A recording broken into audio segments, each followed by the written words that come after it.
Greetings folks, Daniel Wickwire here and welcome back to Monster Bytes, where we discuss various facts and trivia about kaiju and monsters in all forms of media. This week we'll be taking a step away from Toho Films into the realm of Tsuburaya Productions, Bandai Namco, and Nintendo. Back in November 21st, 1990, the world was given one of the greatest video game consoles of all time, the Super Famicom, or the Super Nintendo as most of us from North America would know it. And with the release of any new game system means a slew of new licensed games which will retell old adventures with new mechanics and visuals or new stories that couldn't be represented properly before. Today's video we will be going over all of the Ultraman games released on the SuFami. We will not be talking about cross-branded video games or franchise mashups like Battle Soccer, Battle Pinball, or Gaia Saver. That will have to be a topic for another video.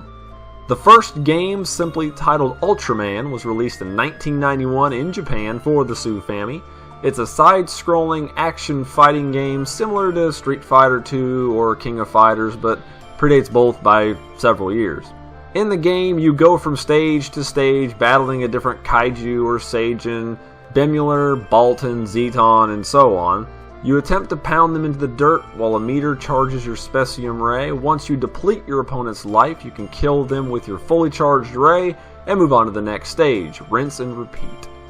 Later that same year, they released the second game, Ultraman Toward the Future, or known as Ultraman in the United States.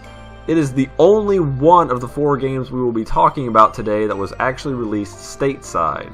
In the game, you play through the events of the Ultraman Great TV series. The game was made on the same engine as the previous, so the controls and gameplay are pretty much the same. The third game, Ultraseven, is as you would expect. It covers the events of the Ultraseven television series from the late 60s, again on the same engine with minor tweaks to accommodate the different characters and kaiju. Though these games are generally considered to be bad games due to frustrating AI, poor controls, and repetitive gameplay, lastly, there is SD Ultra Battle, Ultraman Densetsu, released in 1996.